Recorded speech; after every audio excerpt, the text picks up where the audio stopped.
श्री राधा कृष्ण चरण कमलेभ्यो नमः। वसुदेव सुतं देवं कंस चाणूरमर्दनं देवकी परमानंदं कृष्णं वंदे जगद्गुरुं। नारायणं नमस्कृत्य नरं चैव नरोत्तमं देवीं सरस्वतीं व्यासं ततो जयमुदीरयेत्। हम लोग श्रीमद्भागवत महापुराण का वाचन करते हैं, सुन रहे हैं। उसमें कल के प्रवचन में श्री शौनक जी ने मनुष्यों के कल्याण के लिए बहुत सुंदर प्रश्न पूछे सूत जी से। आज सूत जी श्रीमद् भागवत के जो प्रथम 5 अध्याय हैं वो पद्म पुराण से लिए गए, जिसमें श्रीमद् भागवत का माहात्म्य वर्णन किया गया है। तो श्री सूत जी उसमें से प्रथम अध्याय के 9वें श्लोक में कहते हैं, सूत उवाच प्रीतिः शौनक चित्ते ते हि तो वच्मि विचार्य च सर्व सिद्धांत निष्पन्नम संसार भय नाशन। श्री सूत जी बोले, शौनक जी, पहली बात तो यह है कि तुम्हारे हृदय में भगवान का प्रेम है। अगर भगवान का प्रेम न होता तो आप ऐसे प्रश्न थोड़े करते। प्रीति चित्ते ते, तुम्हारे चित्त में भगवत प्रेम है और भगवत प्रेम होने के कारण मेरा मन तुमसे बड़ा प्रसन्न हुआ है। इसलिए मैं संपूर्ण शास्त्रों का विचार करके वच्मि कहूंगा, विचार गहनता से विचार करके तुम्हारे लिए सिद्धांतों को, जो हमने सिद्धांत निष्पन्न किए हैं, जो मेरी समझ में सर्वोत्तम सिद्धांत है, जो संसार का भय नाश करने वाले, संसार भय नाशनम, संसार का भय सर्वथा नाश कर देंगे, उन साधनों को मैं तुम्हारे लिए कहूंगा। मैंने सभी शास्त्रों को पढ़ा है, समझा है, तो उन सभी साधनों में से जो सबसे बढ़िया साधन, जो जन्म मृत्यु के भय को नाश कर देगा, वही संपूर्ण सिद्धांत मैं तुम्हें सुनाऊंगा। अब सुने दूसरे श्लोक में, 10वें श्लोक में श्री सूत जी कहते हैं, भक्तयोग वर्धनम यच्च कृष्ण संतोष हेतुकम तदहम ते विधास्यामि सावधानतया शृणु। अब सूत जी इस श्लोक में बता रहे हैं कि जो हम साधन बताने जा रहा हूं, जो मार्ग तुम्हारे लिए प्रशस्त करने जा रहा हूं, वो भक्ति के प्रवाह को बढ़ाता है, भगवान के प्रति प्रेम को बढ़ाता है और भगवान श्री कृष्ण की प्रसन्नता का प्रधान कारण है। और चीजें तो और देवताओं से भी मिल जाएंगी, लेकिन मैं जो साधन तुम्हें बताऊंगा, जो मार्ग प्रशस्त करूंगा, उससे भगवान श्री कृष्ण बहुत प्रसन्न होते हैं। सुनो, मैं तुम्हें वो साधन बतलाता हूं, लेकिन ध्यान देना, जो मैं साधन बतलाऊं सावधानतया शृणु, उसको तुम बड़ी सावधानी से श्रवण करना, एकाग्र चित्त से श्रवण करना, ध्यान को इधर उधर भटकने न देना। कैसा साधन बता रहा हूं, सुनो। काल ब्याल मुख ग्रास त्रास निर्णास हेतवे, क्या भाग, काल ब्याल मुख ग्रास त्रास निर्णास हेतवे, श्रीमद् भागवतम शास्त्रम कलौ कीरेण भासित। अर्थ समझे, काल ब्याल मुख ग्रास, काल रूपी ब्याल कहते सर्प को, काल रूपी सर्प के मुख के ग्रास है इस मनुष्य लोक में आए हुए समस्त प्राणी। इसका नाम ही मृत्यु लोक है, जो आया है वो मरेगा। तो काल रूपी सर्प अपना मुख खोल करके क्रम से जीवों को लीन रहा है, आए जीव मार रहा है सबको। तो इस काल ब्याल का मुख इतना भयंकर है कि कितनी कोई सिद्धि कर ले, कितनी कोई तपस्या कर ले, कोई कुछ भी कर ले, लेकिन इससे मुक्ति किसी की नहीं होती है। सब सुख हो संसार में, लेकिन सब सुखी के पास भी उसके पास एक मृत्यु का भय तो उसके पीछे लगाई।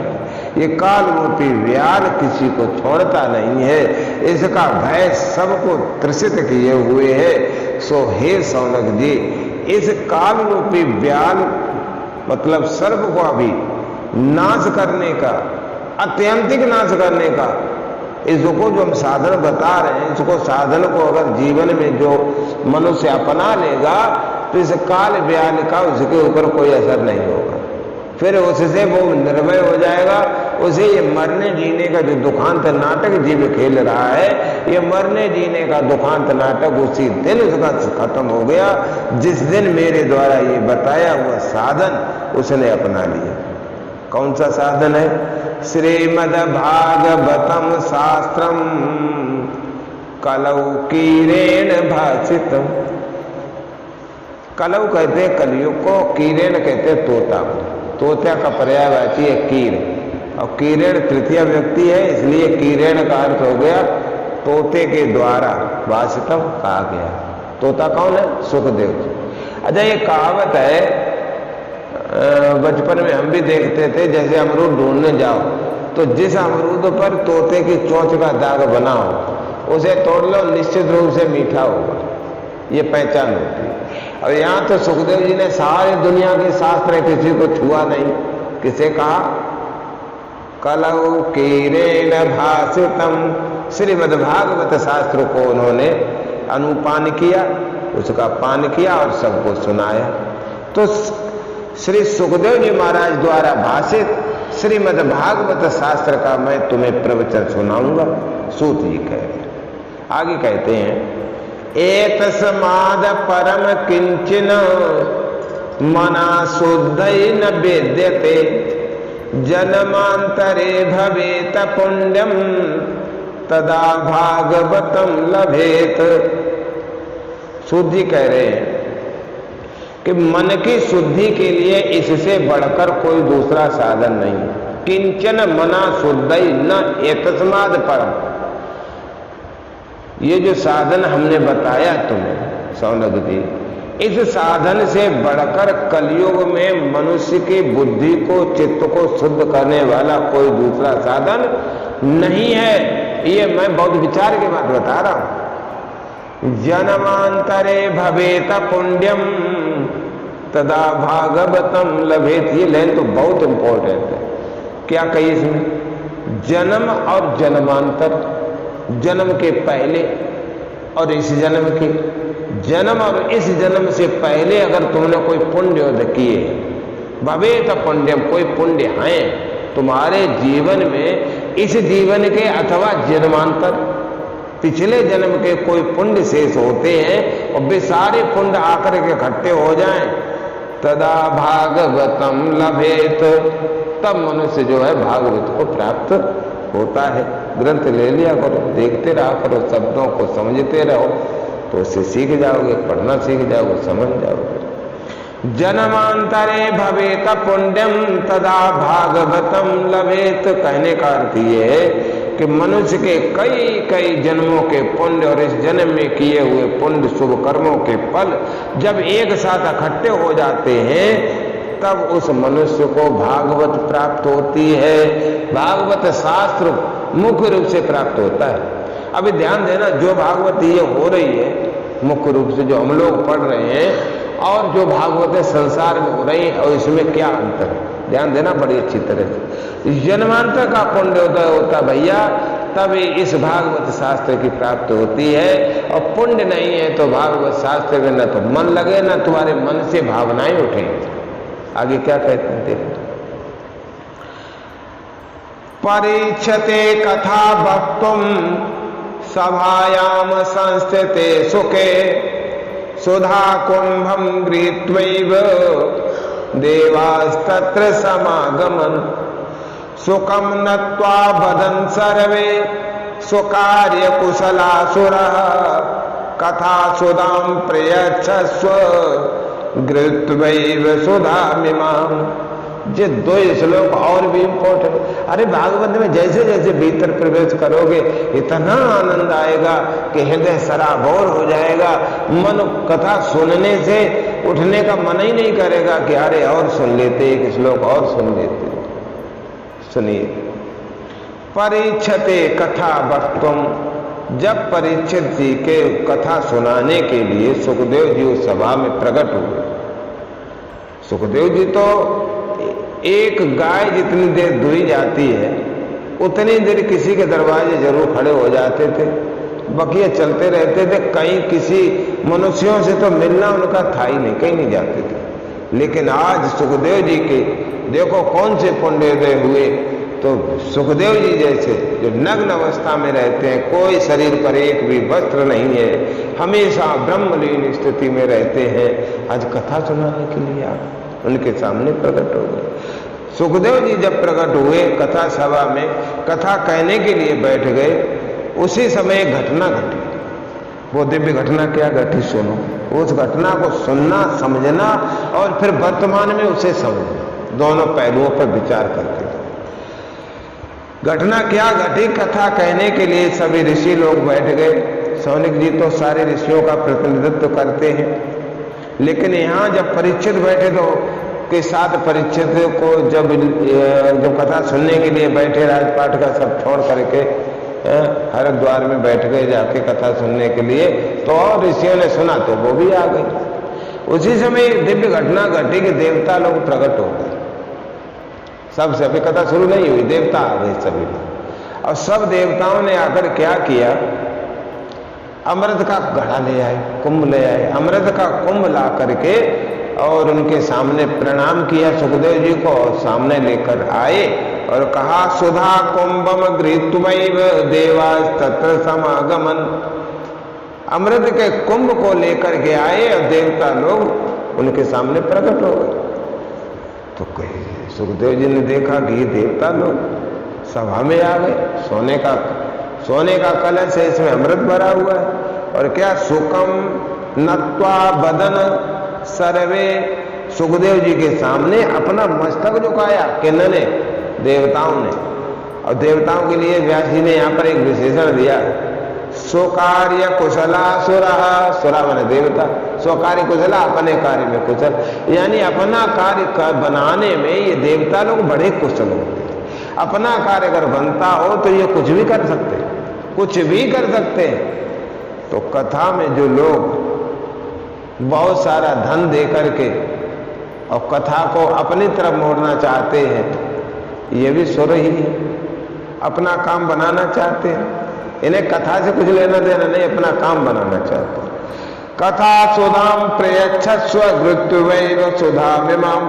अब इन्होंने विनिमय किया, मतलब व्यापार किया। देवताओं ने कहा सुखदेव जी महाराज आपको नमस्कार हो, हम आपके लिए ये देखो अमृत का कलश लाए हैं, आप ले लीजिएगा और ये कलश परीक्षित को दे दीजिएगा और कथा रूपी अमृत हमें दे दीजिएगा।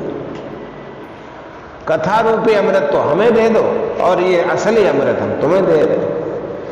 तो सुखदेव जी ने बड़े हंसे कि इस अमृत को ये असली अमृत कह रहे हैं, और जो कथा अमृत हम कहने जाएंगे उसे कह रहे हैं कि तुम हमें दे दो। देवता इतने मतलब चतुर हैं, इतने पागल बना रहे हैं। और किसे बना रहे हैं? ब्रह्मलीन संत सुखदेव जी को। देवता अपना काम बनाने में बड़े कुशल, स्व कार्य कुशला सुरा। कितना बढ़िया शब्द दिया। ये यहाँ के लोगों के लिए भी प्रसिद्ध है। मुकुट ले आओ, मालाएं ले आओ, झल्लर पहनाओ, ये करो वो करो, चांदी का मुकुट पहना दो, हमारा काम बन जाए। ये देवता, अच्छा ये अगर अधिकारी होते, कथा सुनने के अधिकारी होते, इनमें से जितने ये नौटंकी करते, सच बताना एक भी कथा सुनता है? किसी ने कोई कथा सुनता नहीं, अहंकार में फूले बढ़िया कपड़े पहन के आते। अतः यहां भी सबने सुखदेव मुनि को नमस्कार करके कहा, ये आप अमृत ले लें, बदले में कथा अमृत हमें दे दें। एवं विनमेय जाते सुधा राज्या प्रपीयताम प्रपास्यामो वयम सर्वे श्रीमद् भागवतामृतम। इस प्रकार हम लोग व्यापार कर ले, विनिमय कर ले। विनिमय माने अदला बदल, एक वस्तु हम तुम्हें दे रहे, दूसरी वस्तु हमें दे दो, सब इसके लिए एक शब्द आता है विनिमय। तो अदला बदली हो जाने पर, अच्छा ये आप जो कथा कह रहे हैं, इस कथा कहने का अर्थ क्या है? आप राजा परीक्षित का उद्धार ही तो करना चाहते हैं, राजा परीक्षित बच जाए, तो इस अमृत को पी लें तो राजा अमृत बच जाएंगे। अच्छा अमर होने का, अमृत से ही अमर हो जाते तो देवताओं लोगों के पदवी क्यों चले जाते? देवता लोग क्यों मारे जाते? देवता अमृत का केवल एक लक्षण है इस भौतिक अमृत का, कि हमने कल भी बताया था, इसमें चर्चा की थी कि जो ये समुद्र से अमृत निकला, इस अमृत के पीने से 3 गुण होते हैं। मनुष्य एक तो स्वस्थ हो जाता, बीमारियों से मुक्ति होती, कोई बीमारी नहीं लगती, आयु बढ़ जाती है, और भोग भोगने की शक्ति। ये देवता लोग मनुष्यों से कई अधिक गुने भोगी होते हैं, बहुत अधिक भोगी, और बहुत समय तक भोग करते हैं, बहुत लंबा समय मिलता है। तो जो भोगी होते हैं उन्हें भगवान की कथा अच्छी लगेगी क्या? संसार में ही देख लो जिनके पास तुच्छ भोग है, वो भी नहीं कथा में जाते। हाँ कहीं नाम अपना आए, फोटो खिंचाने का आए, अखबार में नाम आए तो आगे आएंगे। वही उन्होंने भी, यहाँ देवताओं ने सोचा कि मेरा नाम हो जाएगा, हमने कथा सुनी और परीक्षित को फोटो खिंचा लेंगे, परीक्षित को हमने प्राणदान करा दिया, तो ये उन्होंने व्यवस्था की होगी, ये मन में सोचा होगा। लेकिन ये नहीं जानते कि तुम्हारा पाला किससे पड़ा है, सुखदेव मुनि से तुमने इस बात को की। इस प्रकार परस्पर विनिमय हो जाने से अदला बदली राजा परीक्षित अमृत पान कर ले, और हम सब श्रीमद् भागवत रूप अमृत का पान कर लेंगे। ठीक रहेगा? अपने मन में निर्णय करके आए। आप देखो कितना गजब का। सुखदेव जी बोले कुछ नहीं, केवल इतना कहा, क्व सुधा क्व कथा लोके क्व काचा क्व मणिर महान ब्रह्म रातो विचार्येवं तदा देवान जहास। देख लो ये श्लोक कितना बढ़िया दिखा रहा। क्व सुधा, मन में सोच रहे हैं कौन? सुखदेव। सुखदेव जी मन में सोच रहे, क्व सुधा, कहाँ ये सुधा अमृत, क्व कथा, कहाँ कथा लोक में, इस संसार में। इसकी तो ऐसे उपमा देनी चाहिए मेरी समझ में कि एक तरफ कांच का टुकड़ा रख दिया, एक तरफ मणि रख दी, तो कहाँ मणि और कहाँ कांच का टुकड़ा। तो ये अमृत जो है ये तो कांच के तुल्य, और हमारी कथा जो है वो मणि के सदृश है। मणि महान, छोटी मोटी मणि नहीं है, महान मणि के समान। ब्रह्म रातो हो, ब्रह्म में विचरण करने वाले सुखदेव जी ने ये मन में विचार एवं इस प्रकार विचार करके तदा देवान जहास, देवान में देवताओं पर, तदा मैंने तब जहास माने हंसे, तब देवताओं पर आज सुखदेव जी हंसे। वैसे हंसने का स्वभाव नहीं है उनका, बहुत आचरण संपन्न है, ब्रह्म ऋषि है, लेकिन देवताओं की ये क्रिया देख करके सुखदेव जी को हंसी रोक नहीं पाई, हंसने लगे।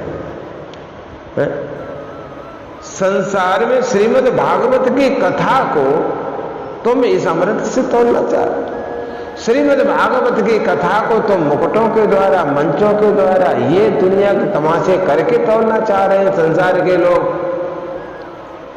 कितनी हंसी की बात। वो देवता हंसी के पात्र बने, ऐसे ये भी हंसी के पात्र है। केवल अहम को लेके बैठ गए कि हमने तो कथा सुन ली, हमने कथा करा दी। ये कुछ नहीं होता इन सब बातों से, ढोंग दिखाने की चीज नहीं है। तो ब्रह्म ऋषि सुखदेव जी ये सोच करके देवताओं की हंसी उड़ा दी। तो इसका अर्थ यह है कि जो भगवान के भक्त नहीं है, भगवान कृष्ण में जिनकी श्रद्धा नहीं है, वो इस श्रीमद् भागवत कथा के अधिकारी नहीं है। इस घटना के द्वारा ये समझना चाहिए। आगे कहते हैं कि अभक्तांस्तांश्च विज्ञाय न ददौ सा कथामृतम् श्रीमद्भागवते वार्ता सुराणामपि च दुर्लभ। स्पष्ट कर दिया। ये भागवती वार्ता जो है देवताओं की भागवती वार्ता, श्रीमद् भागवत की जो कथा है, ये सुराणामपि दुर्लभा, देवताओं के लिए भी दुर्लभ है। देवताओं की ये कथा सुनने को नहीं मिलती है स्वर्गलोक में। स्वर्गलोक में भोग भोगो मनमाने भोग भोगो, क्योंकि तुम पराधीन। धरती पे तुमने पुण्य किए, उनका फल भोग भोग करके अपने पुण्य खत्म करो और गिरो आके नरक में। ये होता है, ये तो देवलोक में होता है। तो इसलिए देवताओं को ये जो देवताओं को दुर्लभ है, दुर्लभा अच्छी तरह से दुर्लभ। ये कथा देवताओं को नहीं मिलती है, मनुष्य को ही मिलती है। और मनुष्यों में भी उनको मिलती है जो श्री कृष्ण भक्त होते हैं। अभक्तांश विद्याय न ददौ स कथामृतम। अभक्तों को ये कथा नहीं देनी चाहिए, इसलिए सुखदेव जी ने उन देवताओं को ये कथा नहीं दी, कथा का दान नहीं किया, कथा अमृत का पान नहीं कराया। अब लोग पूछते फिर देवता थे, चुपचाप सुन लेते कथा, कहीं बैठ ले। अच्छा, चुपचाप बैठ के सुन लेते कथा तो सुखदेव जी शायद कुछ कहते भी नहीं। जैसे और लोग 88,000 ऋषि सुन रहे हैं, ऋषि हजारों ऋषि सुन रहे हैं, परिचय सुन रहे हैं, पशु पक्षी सुन रहे हैं, ऐसे आते मस्तक झुकाते चुपचाप बैठ जाते, कथा सुन लेते। लेकिन एक ध्यान देना तुम बात, यहाँ पर तुम्हें आधुनिक वातावरण को लेकर के ये तुम्हें अच्छी तरह समझ में आ जाएगी। ये जो लोग होते हैं ना, जो अपने को कुछ बनते, वे बैठ के कथा सुनना कहाँ चाहते, उन्हें के लिए ऐसे आलीशान कुर्सियां डाली जाए, आसन डाले जाए, फिर नेक आध देर बैठेंगे, कथा फिर नहीं सुने। तो श्री हमारे सुखदेव जी ने कहा कि ये कथा के अधिकारी नहीं है, इनको हम कथा नहीं सुनाएंगे। तो देवता थोड़ी बहुत देर बैठे होंगे, अब हमारे यहाँ इज्जत कोई नहीं करता, हम तो देवता लोग हैं, तो चले गए होंगे। देवताओं को वो कथा सुनने को आखिर को नहीं मिली। राज्ञो मोक्षम तथा बीच पुरा धातापि विस्मितः सत्यलोके तुलाम बदद्वा तोलयत साधनान्यजः। अब इसमें एक घटना और घट गई। इस लोक में जब राजा ने कथा सुनी, कथा सुनने से उनका मोक्ष हो गया और वह ब्रह्मा जी के लोक को भी क्रॉस कर गए। ब्रह्मा जी का भी देवताओं का लोक, देवता उतारती लेके परीक्षित जी की अपने मार्ग में आते तो आरती उतार रहे थे, कैसे हमारे ऊपर इनकी दृष्टि हो जाए। तो उनको विमान लेकर जो जा रहा है, इस सारे ब्रह्मांड को, सब ब्रह्मांडों के अधिपति, इस ब्रह्मांड के पार जा रहा है विमान।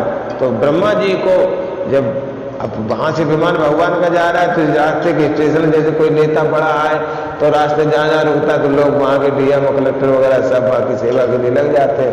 तो ये तो इस ब्रह्मांड के पदाधिकारी हैं। ब्रह्मा जी तो जो समझो मोदी हो, ऐसे पद पे, ऊंचे पद पे बैठे हैं। लेकिन जब और कोई बड़ा आता तो वो भी उनकी सेवा के लिए लगते हैं। तो राजा परीक्षित का जब मोक्ष हुआ, जब ब्रह्मलोक से जा रहे थे तो उन्होंने भी इनकी अगवानी की, स्वागत सत्कार करके वो चले गए।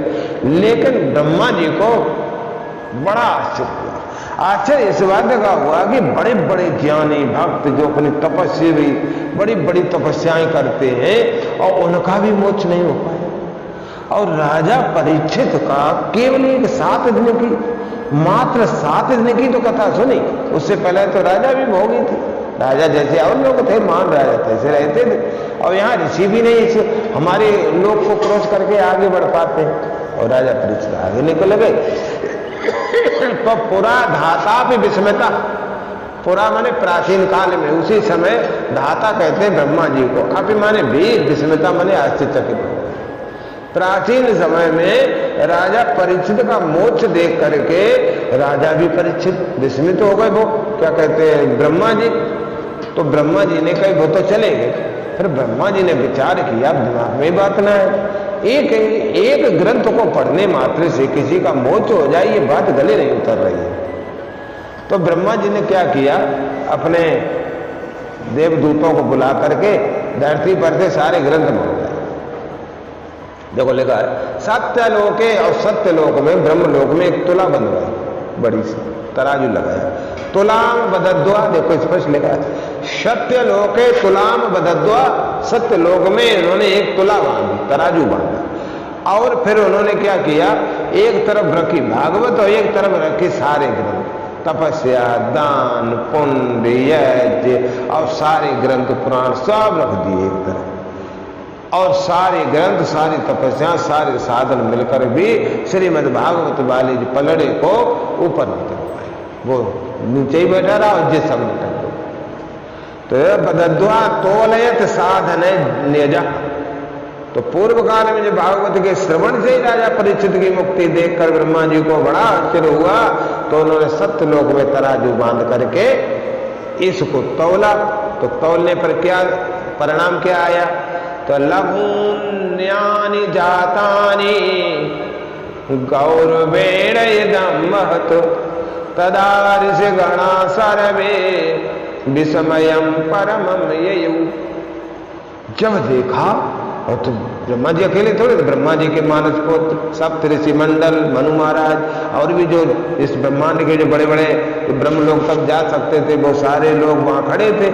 तो अन्य सभी साधन तौल में हल्के पड़ गए। अपने महत्व के कारण भागवत, श्रीमद् भागवत जो है सबसे भारी रही, क्यों न रहेगी, क्योंकि श्रीमद् भागवत तो भगवान कृष्ण प्रवेश किए हुए हैं। यह देखकर सभी ऋषियों को बड़ा आश्चर्य हुआ, इतने विस्मित हुए कि इतने वो कभी जीवन में विस्मित नहीं हुए थे, इतने विस्मित हो गए। तो मेनिरे भगवद्रूपम शास्त्रम भागवतम कलौ पठनाच श्रवणात् सद्यो वैकुंठ फलदायकम। देखिए, तो उन्होंने क्या देखा कि मेनरे भगवद रूपम शास्त्रम, इसलिए शौनक जी, सूत जी कहते हैं कि कलयुग में इस भगवद रूप श्रीमद् भागवत शास्त्र को पठनात्, पढ़ने से, श्रवणात्, सुनने से, सद्यो वैकुंठ फलदायकम, शीघ्र ही वैकुंठ की प्राप्ति होती, निश्चित प्राप्त होती। पढ़ने से, अध्ययन करने से और सुनने से, जो क्रम से अध्ययन करता है, क्रम से पढ़ता है, सुनाता है, तत्काल मोक्ष देने वाला निश्चित किया हुआ साधन है जो हमने तुम्हें बताया। और कौन सी विधि से? सबसे ज्यादा भागवत का महत्व है सप्ताह विधि से पाठ करना। इसके ऊपर डाल रहे प्रकाश सूत जी कहते हैं कि सप्ताहेन श्रुतुम चैतत सर्वथा मुक्तिदायकम सनकादय पुरा प्रोक्तम नारदाय दया परई। सप्ताहेन दोनों अलग अलग करेंगे तो सप्ताह धन अहन, अहन माने होता दिन, सप्ताह माने 7 दिनों के अंदर श्रुतुम सुनने से, चैत एतत, इसको 7 दिनों में सुनने से निश्चित रूप से सर्वथा मुक्ति हो ही जाएगी, सर्वथा मुक्तिदायकम। अब यहाँ पर सूत जी से शौनक जी पूछ सकते थे क्या ऐसा पहले कभी हुआ? ये सिद्धांत आपने बता दिया कि सप्ताह के सुनने से मुक्ति हो जाएगी, और सप्ताह कैसे होना चाहिए तो आगे प्रश्न आएगा। और सप्ताह के सुनने से, एक सप्ताह में श्रीमद् भागवत के 18,000 श्लोक, 18,000 श्लोक पढ़ने से, सुनने से ही मुक्ति होगी। जिस सप्ताह योग आजकल चल रहे हैं, जिसमें अमृत पूरी कथा भी नहीं होती, तो वो तो मनोरंजन के साधन बना लिए लोगों ने, पैसा कमाई का साधन बना लिया और मनोरंजन के साधन बना लिए। एक तरह से हम कहें तो ये भगवान कृष्ण का अपमान ही किया गया। पहले तो भागवत कथा का वो बहुत ही पुण्यात्मा है, हमारे कई जन्मों के पुण्य होते तब तो प्राप्त होती, फिर उससे खिलवाड़ करोगे तो ये ठीक नहीं। तो बता रहे हैं सनकादय पुरा प्रोक्तम नारदाय दया परे, नारद जी पर दया आ गई सनकाद जी को।